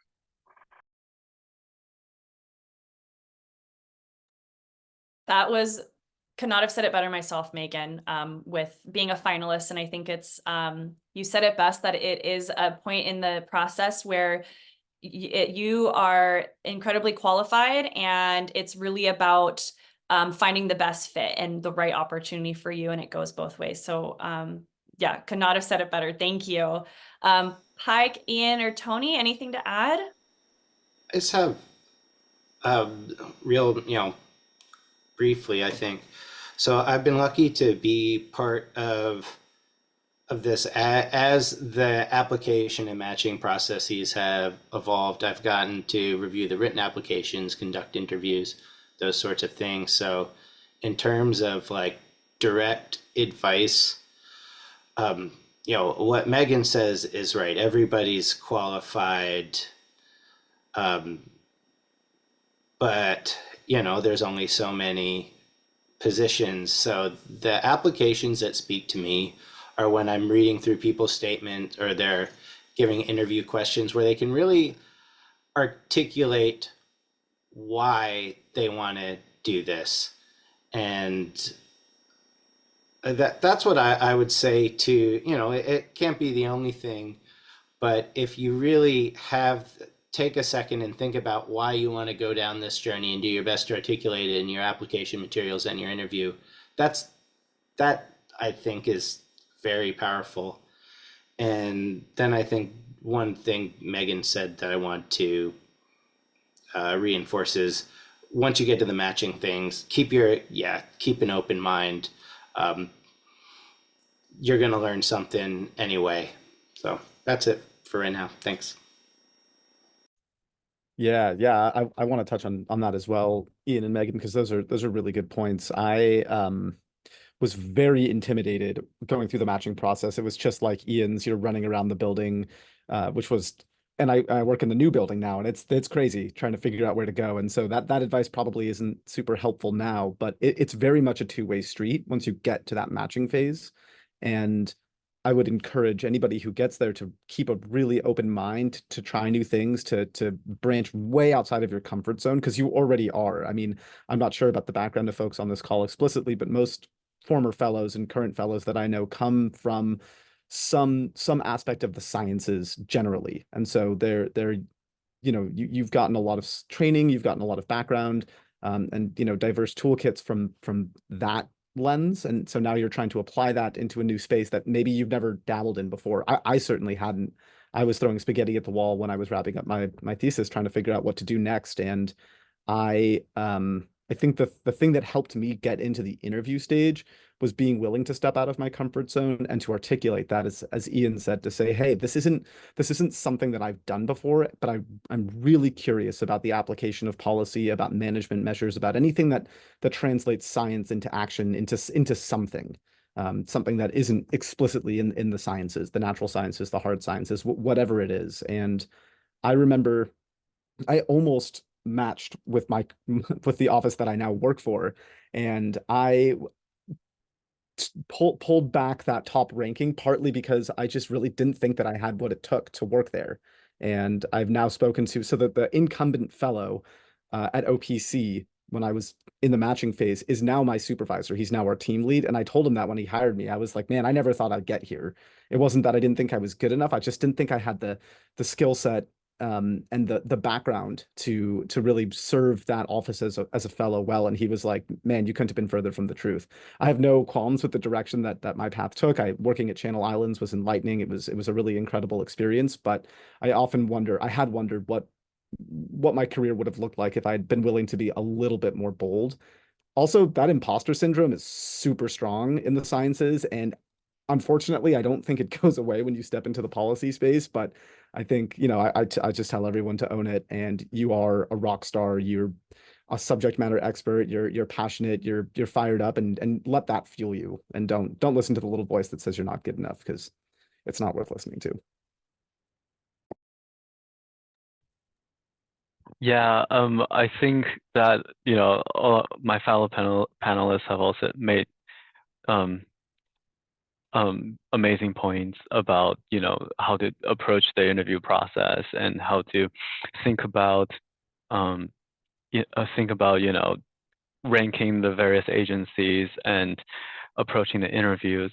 I don't think I have much to add other than, there are going to be agencies that you might feel, if the interview process is still very similar compared to when I went through the program, like you might end up interviewing with agencies that, you don't feel that strongly about, but again, like you don't know what the future holds. And also it's always really good professional experience to approach every interview seriously and and competently, passionately, and it'll only serve you in the long run. In terms of once you start your fellowship, I think that, depending on your situation, always find interesting work that you can tackle. Always advocate for yourself, remain respectful, but always advocate for yourself. And also talking to some of my fellows back in 2014, and yeah, definitely keep your head down, work hard. It's a public agency. Some people ran into agency politics, some did not. Stay away from those if you ever find yourself getting close to one of those. And yeah, that's it. Thanks, Tony. And I feel like that also, your response sort of touches on challenges, right? I mean, when we say that earlier in the informational webinar, we talked about just how, as a fellow, you're really a part of the office and you're integrated into the team. And oftentimes that comes with having a seat at the table and seeing how politics play out, especially with policy. And so being prepared for that and yeah, just taking it with stride, I think is a great experience. And yeah, it's great that you noted that. We do have 2 questions from attendees. So feel free, any of you, to respond. The first question is, did any of you consider the Knaus Fellowship, but ultimately chose the state fellowship? And if so, what made you do that? I got rejected from the Knaus Fellowship, so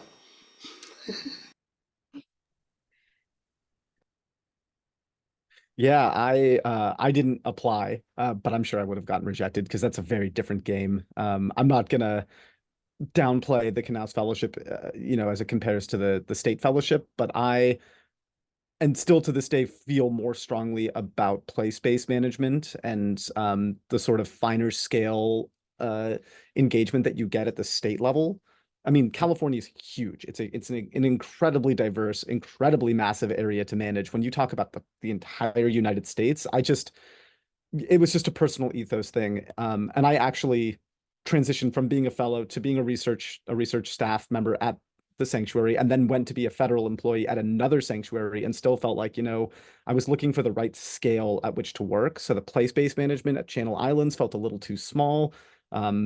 Thinking about this on the federal level when I was a federal marine scientist felt a little too big for me to get my head around. And I'm in the Goldilocks zone now with OPC, where we're statewide. That feels like the right scale for me to be able to work in.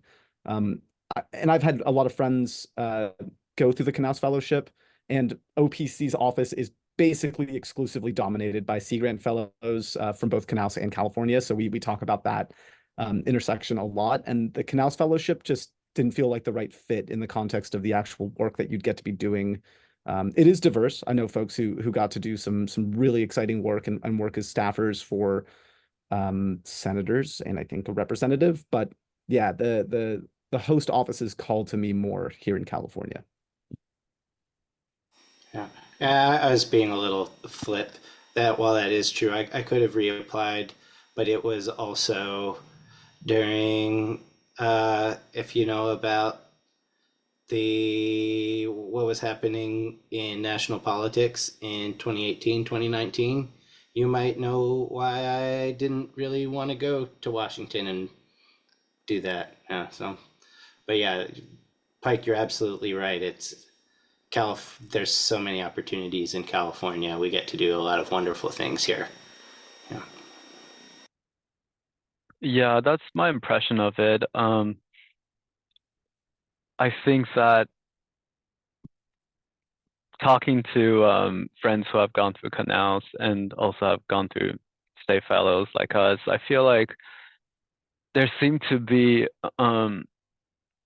because of how contentious our national politics is, it definitely affects federal agencies in a way that California agencies aren't subject to. But I think that if you're interested, like I think for people who are interested, they're both very good avenues of getting into environmental ocean policies. And as far as I know, almost every Canals fellow that I know personally stayed in DC after their tenure has ended. Some ended up working for the government, some ended up working for national NGOs. But I just know a friend who recently moved back and was hired by OST as a senior scientist. So, and so if you do eventually want to end up in California, like it's not as if once you're committed to DC, like you have to live in Washington forever. There's always a choice. Yeah, so I also got rejected from Knaus. I got into the interview round.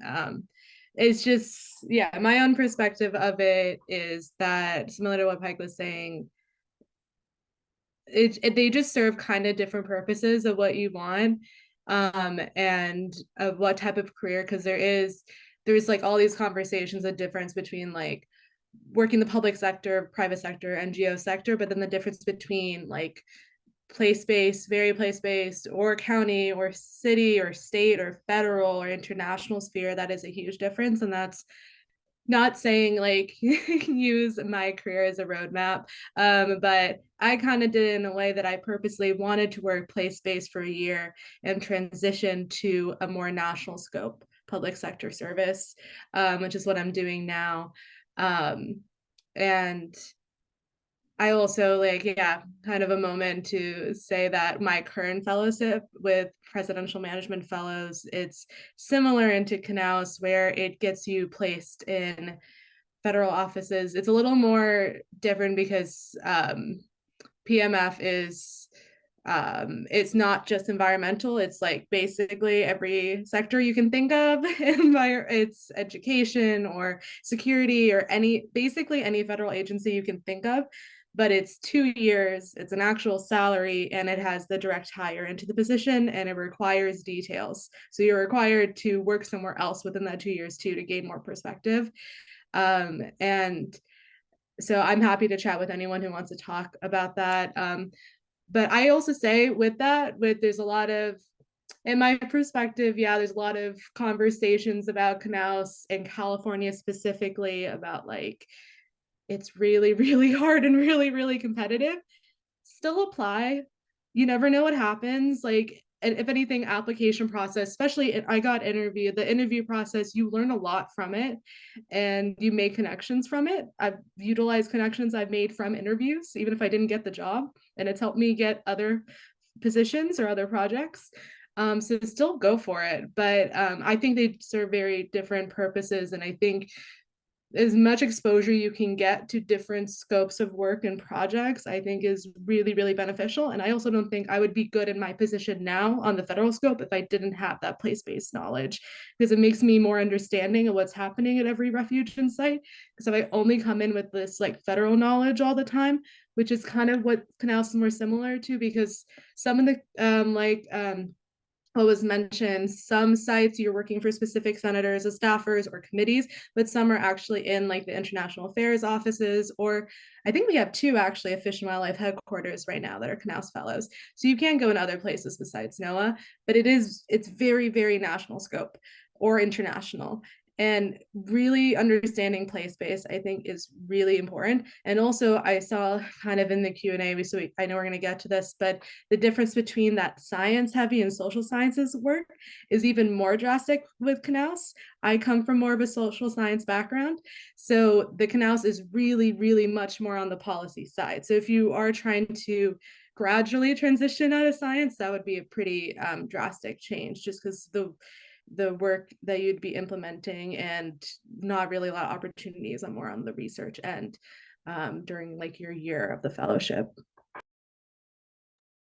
Thanks, Megan. Thank you to all the panel. I think this is probably a question relevant to some of the attendees in the webinar who are applying for both, applied for Knaus, applying for this, thinking about applying for Knaus. I do want to quickly invite Leon just to briefly talk about just the comparison, because we also have a second question, and we're going to get to the 2 other questions that were submitted, but this is still referring to the Knaus Fellowship and just applying to both and the time frame. Yeah, I appreciate everything the panelists have shared, because they're really spot on with regards to the differences and who you're working with and who your work impacts. There's just a couple of like logistical things that I think are important to call out too here. So the Knaus Fellowship, the timeline is a lot longer between when you apply, which for the 2025 cohort, we had applications due back in February of this year. And the matching workshop for that one would be like in October, November this year. And then the fellowship actually starts in January. So for the state fellowship, our applications are due, I believe, in June, and we would have fellows start as early as January. So our timeline is a little bit shorter compared to the Knaus Fellowship. For the Knaus Fellowship, you also have to move to DC. It is a required relocation compared to our fellowship, where it depends a little bit more on which host agency you're matched with. And then I will just touch on the fact that the Canals Fellowship is a national fellowship, which means every Sea Grant program puts forward 6 finalists. So it, by nature, because it's national, it is more competitive. And as you heard, no one here has necessarily gotten to become an actual Canals finalist because it is a much more competitive fellowship just by nature of being national. Our program is half the size of the Canals Fellowship program, which is insane. It is the largest state fellowship in the country for Sea Grant programs. And I agree 100% that it is definitely, if you want to be in California and working in California on California-based science, it might be more valuable for you to be here. If you're interested in working for a federal agency, the Canals Fellowship, if you complete the requirements of it, you can have direct hiring authority into getting hired by the federal government, which means you don't have to compete with other applicants to get hired into a federal position. And that's like the golden ticket, as they may say, for federal entities. So a lot of this really depends on your personal situation and where you're hoping to go. Like you heard from the panelists, it really, either way, you don't necessarily define the rest of your career. You know, good people get jobs. So these are both excellent professional development opportunities that just are in very different contexts. Thanks, Leon. Appreciate that. Yeah, so understanding the timelines are very important. And I think our panelists said it best with the experiences being very different. Though state is modeled after Canals, there's lots of differences in terms of the opportunities. So we have about a little less than 20 minutes. We have 2 questions, so I think I'll probably call on some specific panel members to help answer because I want to save about 10 minutes to wrap up with application tips and tricks and allow our panelists to give like their final, maybe like very hyper specific application tip for our components. And I'll remind our panelists too of what our application components are today in case they're a little bit different from when you applied. But we do have a question. And I think Pike, you mentioned one of the challenges was like taking off your science hat when moving into the policy fellowship. So I'm going to see if you would welcome you to answer this, but how did you navigate the change of environment from research academics to policy government at the state level?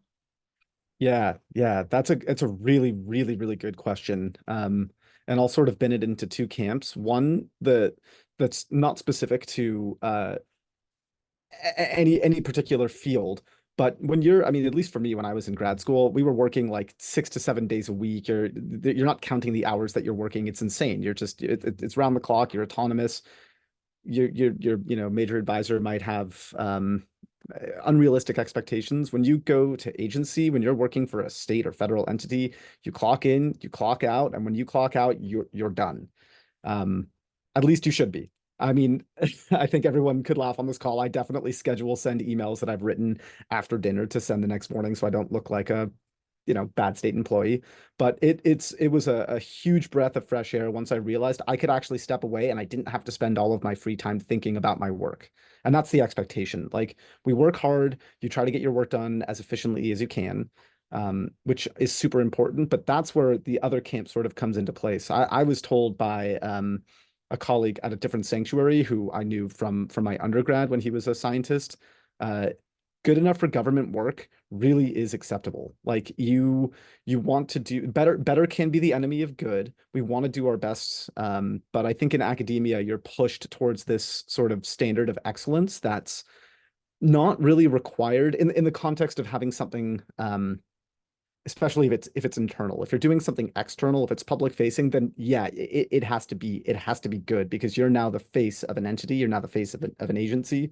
But internally, you have to understand that there's a lot of moving deadlines, there's a lot of moving pieces, and you can't spend 12 hours perfecting a figure that's going to go into publication. Like, you have to know how to multitask, you have to know when to pick things up and put them down. But as other panelists have said, it's really about the relationship that you're building with your host office and ideally your host mentor and the team that you'll be working with.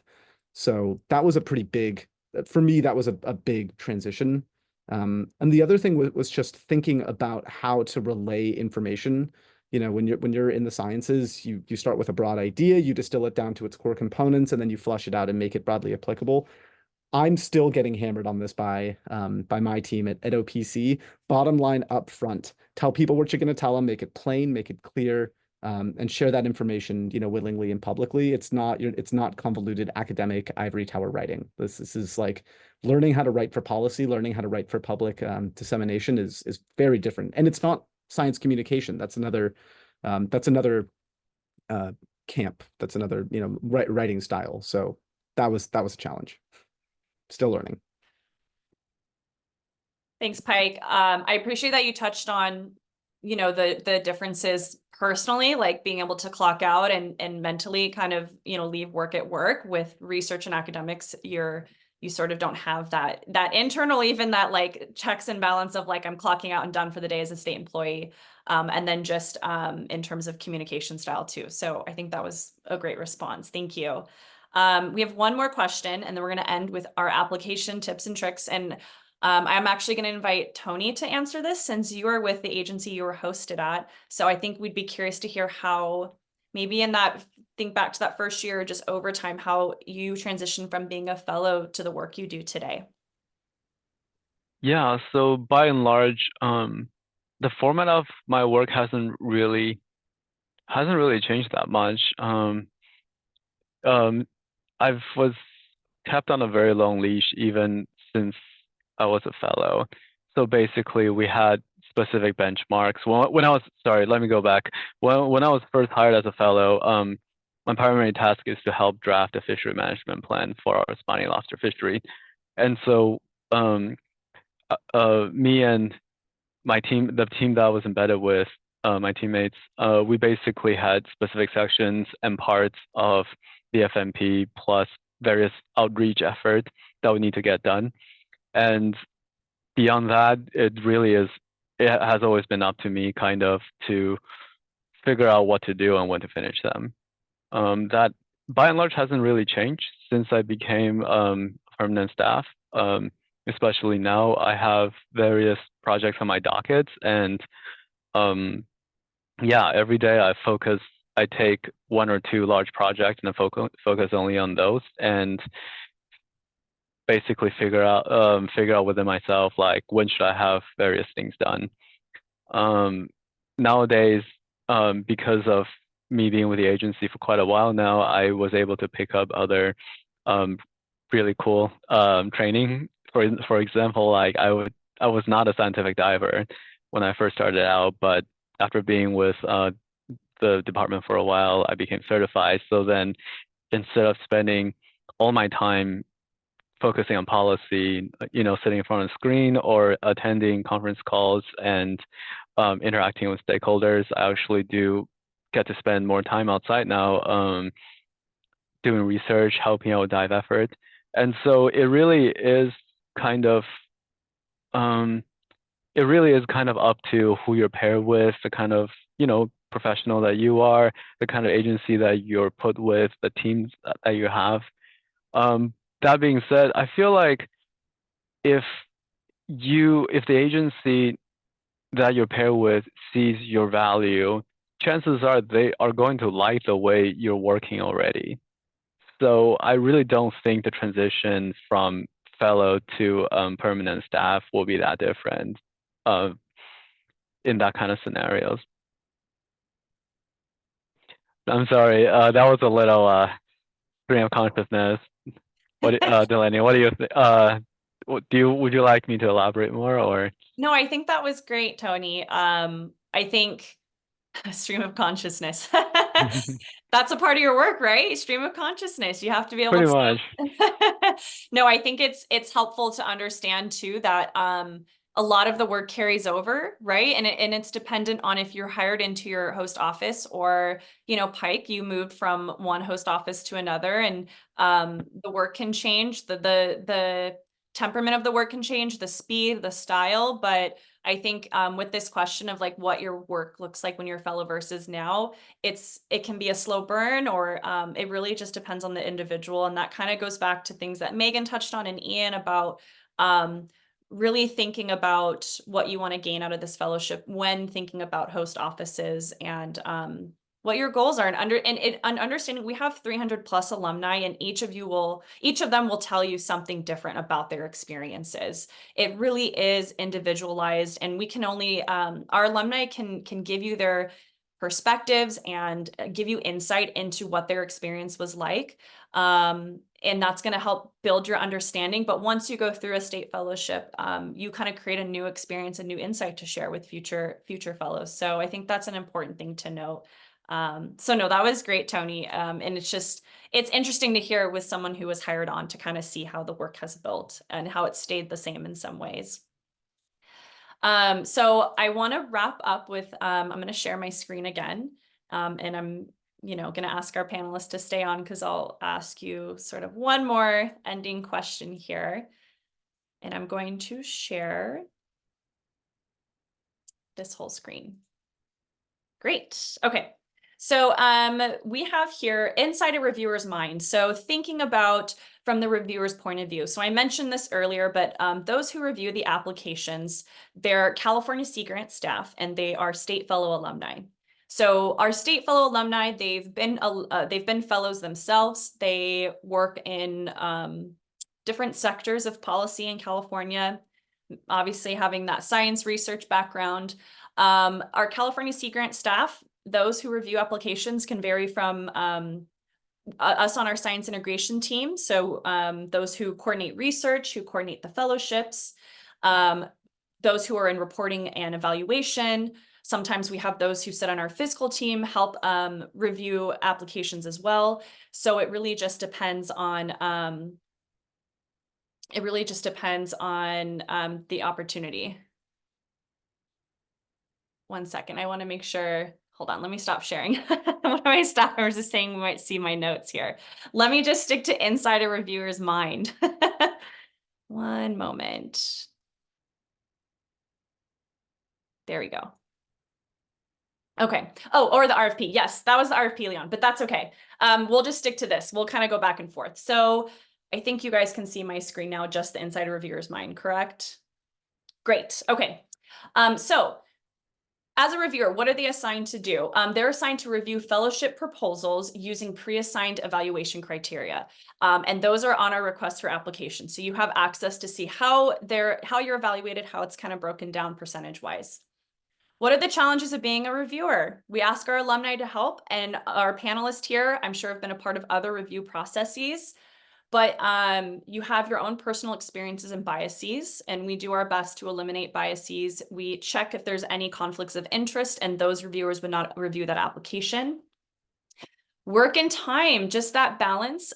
They're giving up their time in order to review these applications, so keeping that in mind. And reviewer fatigue. So Ian mentioned this with applications, and you've reviewed applications and thinking about what really sticks out. So thinking that they're reading more than one application, they're reading more than just your application. Reviewers can get tired, that fatigue can set in. So thinking about how can you be clear and really state what you're trying to say in the most concise way possible. So our tip number one, don't assume, explain / write for a scientifically educated reader. So don't assume everyone's coming from a science research background, understands everything that you have stated in your CV. If you're listing out all of these acronyms and you aren't stating what they are, you can't assume people know what those are. So just being really clear and understanding that reviewers might not all of them aren't necessarily coming from the same background. As you write your CV as a current grad student, it's really easy to get lost in the science academic jargon, but really keep in mind that you're writing for reviewers who have worked in the policy space, who maybe don't have a background in science necessarily, but work in the ocean space. So just keep that in mind as you write your application. The second tip, be explicit. This goes back to what Ian said. Directly address how you will benefit from the state fellowship and what you will bring. Being excited about the opportunity is not enough. I know I said that is something we're seeking, but that is sort of the first step. Everyone that's applying is excited for this opportunity. Tell us why you're excited. Why do you specifically want to be a state fellow? Give us details. Let us know a little bit about who you are and what you've done professionally, personally, your interests, your hobbies. Maybe you grew up in a landlocked state and you have sort of that sparked story of curiosity coming to the coast for the first time. So let us into who you are as an individual, because those are things reviewers are going to remember. Tip number 3, use space wisely. Tackle weaknesses and how they will be addressed. Not everyone is strong in an application across all fronts. One of my best things I hear from folks is if you apply for a job you're qualified for, then you're overqualified. You might feel that way, and it kind of goes to what Pike said, feeling about that imposter syndrome. You might think you have areas of weakness in your application. Put them on the table. Let us know what's a weakness. How are you going to use that as an opportunity for growth in a fellowship? So just address it head on.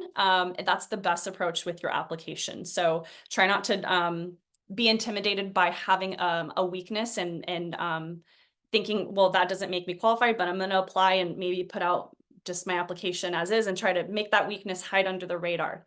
Address it head on with us. The last thing is use the evaluation criteria when writing and reviewing. It's available on our request for application, so just keep that open as you're writing and check it as you kind of go through your application. So inside a reviewer's mind, keep these things in mind. And again, this is going to be recorded and posted, so you can revisit this slide. We have 5 minutes, so I want to just invite each of our panelists to give their maybe hyper-specific advice with an application. If which you will be invited to be a reviewer this season. You've already offered some of your time though, so don't feel pressured to help with this next recruitment. However, if thinking about reviewing applications, what is some of advice you think you should give those that are listening to this webinar today that are applying? I would say let your passion show. You might be able to express and articulate really well your background in whatever field that's led you to apply to this fellowship. But I think something that helped me was in my written application to say, hey, I'm really passionate about marine conservation, but I don't know anything about it from a policy perspective. So as Delaney said, identifying that weakness head on, and instead of working it as a weakness, saying, hey, this is an area for growth, and I'm going to use this fellowship to learn and grow and develop and accelerate my career. Yeah, but I'm a pretty passionate person, so. I think something that it was bring back to what Ian said earlier about like the why. I think that is definitely the most important part, and like the narrative piece. You don't, especially for like your cover letter, your essay, like don't repeat your CV. Your CV says it. Your CV says what skills you learned, cool, what projects you did. Really like sell yourself and your story, and I think that's important. I know it can be very daunting if you come from more of a science background to flex your creativity a little bit more, especially when you're talking about yourself. But I think having that relational aspect and really sharing, like what Peg was saying, your passion, but it's really more about like, for me, I try to show where I'm coming from and why I see like my viewpoint and my perspective would be beneficial for this team, and what perspective in that position I would gain. So it's all about like your next position is just going to continue on your story and continue on your perspective. So like, how is this new position? I know it's a little interesting with Sea Grant because you're not applying for one specific job, you're applying for a whole experience, which may make you do different things. But why is this point in your career, this fellowship, going to keep you going? Like how it relates to your past and to your future, and what you're bringing, but then what you're hoping to gain. I think being able to articulate that not only shows your skills in writing, but also shows that you have a clear understanding of what you're wanting from this opportunity.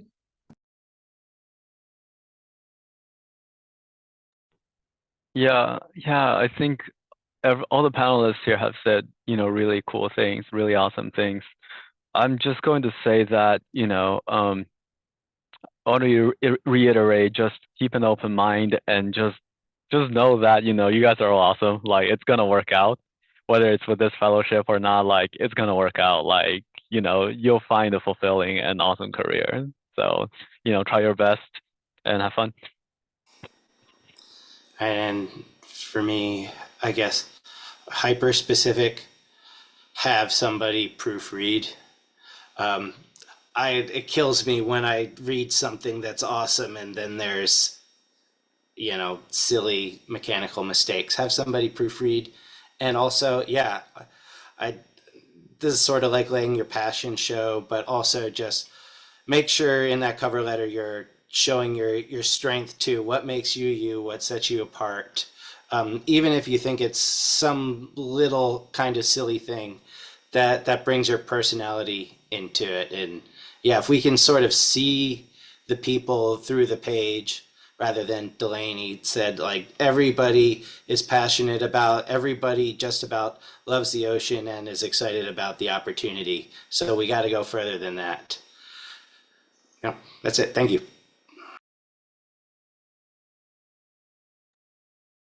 All right, great advice. And we've had a lot of alumni panels, and I actually just really appreciate the responses from our panelists, and honestly, just the sage advice and insight that you gave. I think, again, having the firsthand experience to share how it was for you as a fellow is really invaluable. So I just want to thank our panelists for joining us today for our informational webinar. And with that, let me just bring up one more time our screen for our attendees to just say thank you, and a reminder that if you have questions, you can email us at sgproposal@ucsd.edu. And did I go? Here we go. And yes, that is it for our webinar today. Thank you so much for joining us. And this will be recorded, so we'll be posting this on the request for application if you would like to rewatch. So thank you everyone once again. And that concludes our webinar for today. Thank you so much. And thank you to our panelists. I appreciate it.